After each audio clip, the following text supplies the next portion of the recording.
میرے لیے دال لائے گا، میرے لیے سبزی لائے گا، پھر مجھے کھانا کھلائے گا۔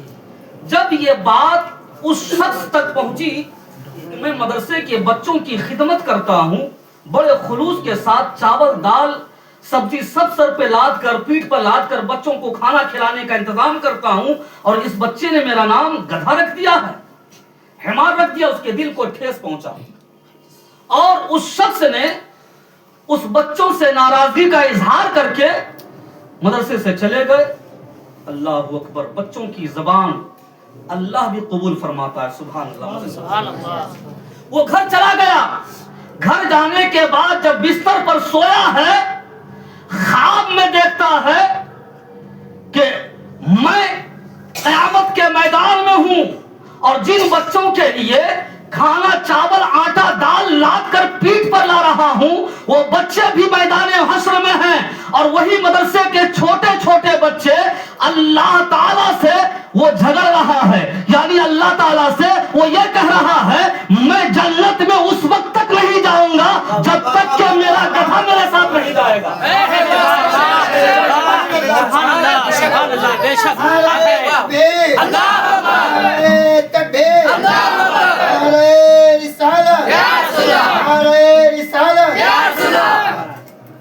جب تک کہ میرا گدھا میرے ساتھ نہیں جائے گا، جب اس کی آنکھ کھلی، بستر چھوڑا، گھر بار چھوڑا، دوڑ کر بھاگتا ہوا آیا کہ اے اللہ کے رسول کے مہمان، میں اپنی اب ساری زندگی میں تمہاری خدمت کرتے میں گزار دوں گا، کیونکہ اس کا انعام جو مجھے بعد میں ملنے والا ہے رات میں نے پہلے ہی دیکھ لیا ہے۔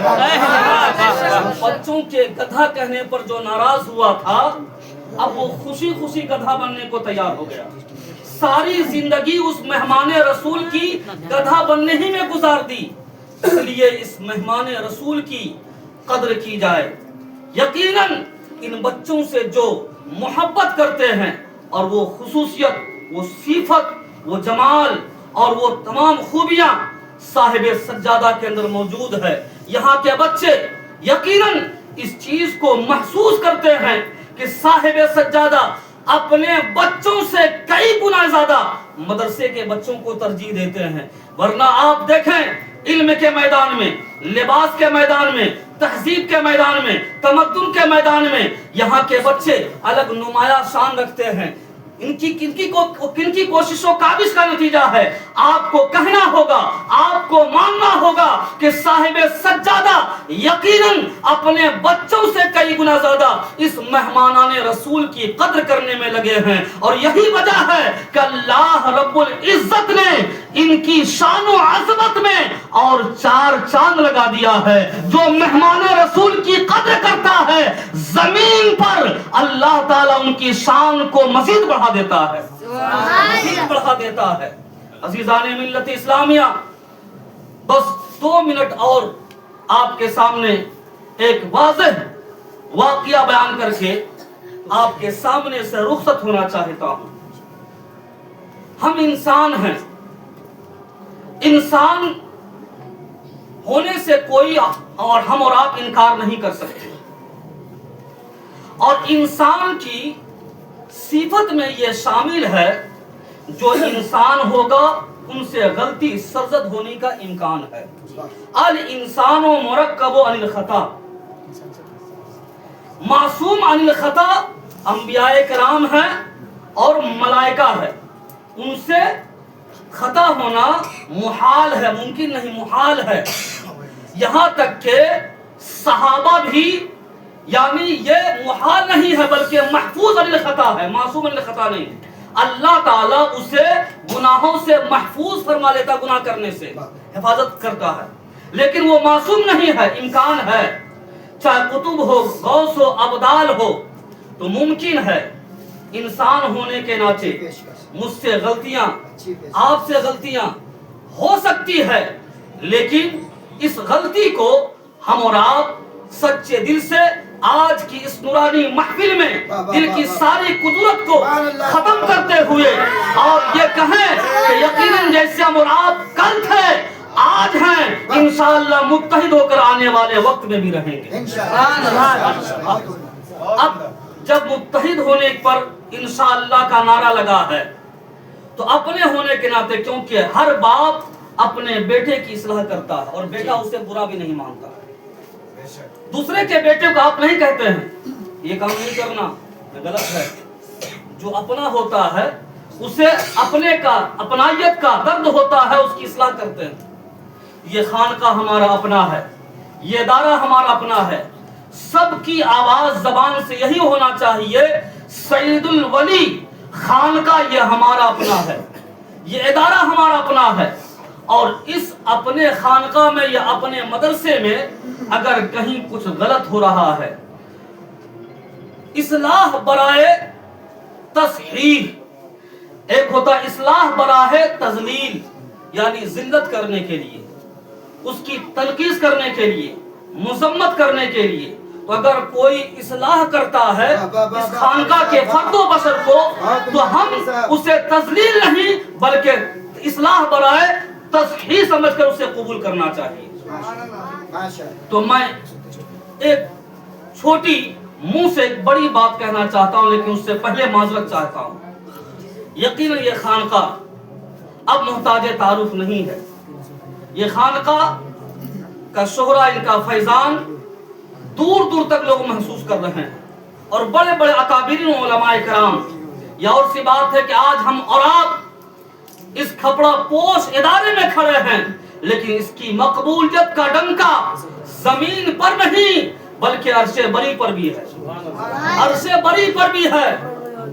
تو میری گزارش ہے، میری التماس ہے، میرا ریکویسٹ ہے، انورودھ ہے، اپیل ہے علامہ خاطر صاحب سے خاص طور پر اور دیگر یہاں کے اساتذہ کرام سے، یقیناً آپ کی محنتوں اور کاوشوں کو میں دل کی گہرائیوں سے سلام کرتا ہوں، کیونکہ یہاں جب بھی کوئی پروگرام ہوتا ہے ویڈیو بنتا ہے اور یہ وائرل ہوتا ہے، دور دور تک جاتا ہے۔ میں بھی کافی دنوں سے اس خانقاہ سے نہیں آنا جانا تھا، تو ظاہر سی بات ہے جب انسان کسی سے دور ہوتا ہے تب اس کی جا کر کے اس کی حقیقت کو اس کے سامنے لوگ رکھتے ہیں۔ جیسے صوفی صاحب کی بارگاہ میں بھی نہیں آ رہا تھی، یہ میری بیعتی تھی، تو اب ان کے تعلق سے ہمارے پاس، ہمارے تعلق سے ان کے پاس، یہ انسانی فطرت ہے کہ لوگ بیچ والے زیادہ مزہ لیتے ہیں۔ تو میری گزارش ہے کہ کچھ لوگ ہم اپنے ہی جو آپ کے دسترخوان پر آ کر وہ کھاتے بھی ہیں اور اپنا بن کر آپ کے سامنے رہتے بھی ہیں، پیٹھ کے پیچھے پھر وہ برائی بھی کرتے ہیں۔ تو جب میں نے غور کیا تو کچھ تو اس کے اندر غلط دیکھا اور کچھ دیکھا کہ نہیں، ہمارے اپنوں کے اندر بھی کمی ہے، اس کی اصلاح ہونی ضروری ہے۔ اس کی اصلاح اس اعتبار سے کہ جب آپ کسی موضوع پر گفتگو کریں، جب آپ کا ویڈیو ہو رہا ہو تو اس سے پہلے کہ آپ اس کی تیاری، تذکیر و تانیث اور دیگر قرآنی آیات وغیرہ کو دیکھ لیں، کیونکہ بہت ساری ایسی آیات وغیرہ ہمارے سامنے نشاندہی لوگوں نے کیا ہے جو واقعی ایک حافظ قرآن کے سننے کے بعد اس کی غلطی کو اقرار کرتا کہ نہیں انہوں نے غلط پڑھا ہے، اور اس کے بعد تذکیر و تانیث میں بھی بہت ساری جگہوں پر غلطیاں ہو جاتی ہیں۔ ویسے تو ہر انسان سے غلطی ہو سکتی ہے، لیکن اکثریت زیادہ ہونے کے بعد لوگ کہیں نہ کہیں کیچڑ اچھالنا شروع کر دیتے ہیں۔ اس لیے میں پہلے معذرت چاہا تھا کہ اصلاح برائے تصحیح کے لیے میں نے چند جملے کہے، حضور اگر معذرت غلطی ہو گئی تو میں معذرت چاہتا ہوں۔ اب قرآن عظیم کی تلاوت کے تعلق سے، یقیناً قرآن عظیم کی تلاوت انسان کے دلوں کے مائل کو دور کرتا ہے۔ قرآن عظیم کی تلاوت انسان کے دلوں کے مائل کو دور کرتا ہے۔ جس انسان کا دل سخت ہو گیا ہو، کالا ہو گیا ہو، سیاہ ہو گیا ہو، گندا ہو گیا ہو، اس کی دو صورت ہے گندے دل کو صاف کرنے کی۔ جیسے ہمارا لباس جسم گندا ہوتا ہے، اس کی صفائی کے لیے ہم صابن کا استعمال کرتے ہیں، شیمپو کا استعمال کرتے ہیں، سرف کا استعمال کرتے ہیں۔ گندے دل کی صفائی کا بھی شریعت میں گنجائش موجود ہے۔ اس کی دو صورت، ایک صورت یہ کہ اگر کسی کا دل سخت ہو، گندا ہو، تو وہ کثرت سے قرآن عظیم کی تلاوت کرے، تو قرآن عظیم کی تلاوت کی برکت سے اللہ تبارک و تعالیٰ اس کے دل کو نرم کر دیتا ہے، اس کے دل کو نرم کر دیتا ہے، سیاہ دل کو صاف کر دیتا ہے۔ اس کی دلیل حدیث پاک کی روشنی میں سماعت کیجئے۔ جب حضرت عمر فاروق رضی اللہ تعالی عنہ ایمان نہیں لائے تھے، تلوار لے کر اس ارادے سے گھر سے نکلے تھے معاذ اللہ صد معاذ اللہ کہ آج میں محمد کا قتل کروں گا. بولیے معاذ اللہ. درمیان میں ایک صحابی رسول حضرت نعیم رضی اللہ تعالی عنہ سے ملاقات ہوئی. انہوں نے کہا عمر کہاں جا رہے ہو، کیا ارادہ ہے؟ کہ آج میں محمد کا قتل کروں گا کیونکہ وہ اپنا دین بڑی تیزی کے ساتھ پھیلا رہا ہے اور اپنی کتاب لوگوں کو بانٹ رہا ہے، اس کی تلاوت کروا رہا ہے. تو حضرت نعیم نے ارشاد فرمایا اے عمر محمد کے گھر بعد میں جانا، پہلے تم اپنے بہن بہنوئی کی خبر لے لو. جب وہ سنے اپنے بہن اور اپنے بہنوئی کی بات اور جلال میں آ گئے اور تیش میں آ گئے اور غیظ و غضب میں آ گئے. یہ کیا کہہ رہے ہیں؟ محمد کا دین محمد کا مذہب میرے بہن تک پہنچ گیا. وہ گئے، دروازہ بند تھا، دروازے کے باہر کان لگایا تو اس کی بہن اور اس کے بھائی بہنوئی سورہ طٰہٰ کی تلاوت کر رہے تھے. کون سی سورہ کی؟ سورہ طٰہٰ. 16واں پارہ میں یہ سورہ موجود ہے. تلاوت کر رہے تھے. سننے کے بعد دستک دیا. ان دونوں کے پڑھانے والے صحابی رسول حضرت خباب رضی اللہ تعالیٰ. جیسے دستک دیا، عمر کے آنے کی آہٹ سنی، اس کی بہن نے اس صحابی کو گھر میں چھپا دیے. جب دروازہ کھلا باہر اندر آئے، آنے کے بعد کیا کر رہی تھی؟ کہا کہ میں قرآن عظیم کی تلاوت کر رہی تھی. تیش میں آئے، اپنے بہنوئی اور اپنے بہن کو بھی زود و کوب کیا، یہاں تک کہ بہن کی ناک کٹ گئی، خون بہنے لگا. لیکن جب غصہ ٹھنڈا ہوا، حضرت عمر نے فرمایا بہن آخر تم پڑھ کیا رہی تھی، ذرا ہمیں سناؤ. تو ان کی بہن سورہ طٰہٰ کی تلاوت جیسے شروع کرنے کی خواہش کی، تک کہ جو صحابی رسول چھپے ہوئے تھے اور بہترین قاری تھے وہ اندر سے باہر نکل آئے کہ میں آپ کو سناتا ہوں. آج بھی قرآن کا یہ اعجاز ہے کہ اگر کوئی بہترین قاری قرأت کرتا ہے، اس کی قرأت اور تلاوت کو سن کر ہم بہترین لذت حاصل کرتے ہیں. کتنی لذتیں حاصل کرتے ہیں. بتائیے وہ صحابی رسول جو ڈائریکٹ نبی کریم سے پڑھا ہو، سنا ہو، اگر وہ قرآن پاک کی تلاوت کر رہا ہو، اس کے سننے کے بعد لذت کا عالم کیا ہوگا، سننے اور سنانے کا عالم کیا ہوگا. حضرت خباب نے جب تلاوت کی، تاریخ بتاتی ہے حدیث پاک کی روشنی میں کہ سورہ طٰہٰ ابھی مکمل سورہ بھی نہیں ہوئی تھی، 16 سے 17 آیتیں کریمہ ہی تلاوت کیے تھے کہ حضرت عمر اپنی تلوار کو پھینک دیے اور کہا کہ چلو کون ہے محمد، میں وہاں جا کر اس کی گردن نہیں لوں گا، اس کا سر نہیں لوں گا، بلکہ اپنی سر اس کے قدموں میں ڈال دوں گا. سبحان اللہ. اس کے دل کو نرم کس نے کیا؟ قرآن عظیم کی تلاوت نے. سخت دل بھی قرآن عظیم کی تلاوت نرم کر دیتی ہے. میلے دل کو بھی قرآن عظیم کی تلاوت صاف کر دیتی ہے. یہ ایک صورت ہے. دوسری صورت کہ آپ کثرت سے درود پاک پڑھیں. درود پاک بھی کثرت سے پڑھنے سے زبان بھی پاک ہوتی ہے اور دل بھی پاک ہوتا ہے، خیالات بھی پاک ہوتے ہیں، جذبات و احساسات بھی پاک ہوتے ہیں. اس لیے خانقاہ سید الولی سے میں یہ پیغام دینا چاہتا ہوں، یقیناً جو بزرگ آرام فرما ہیں ان کا بھی مشن یہی تھا اپنے مریدین کے درمیان، اپنے حلقہ کے درمیان، کہ تم کثرت سے قرآن پاک کی تلاوت کرو، نماز کی پابندی کرو، درود پاک کا ورد کرتے رہو. پھر دیکھو اللہ تبارک و تعالیٰ اتنی خوبیاں تمہارے اندر انڈیل دے گا جو تم سوچ بھی نہیں سکتے ہو. زمین سے تم عرش تک پہنچتے چلے جاؤ گے. بس یہی پر اپنی گفتگو میں سمیٹتا ہوں. اگر ہمارے کہنے میں، آپ لوگوں کے سننے میں بتقاض بشریت خامیاں، لغزشیں، بھول چک ہو گئی ہو، رب تبارک و تعالیٰ کے حضور سچے دل سے توبہ کیجیے. استغفر اللہ ربی من کل ذنب واتوب الیہ، لا الہ الا اللہ محمد رسول اللہ، وآخر دعوانا ان الحمد للہ رب العالمین. السلام علیکم ورحمۃ اللہ وبرکاتہ.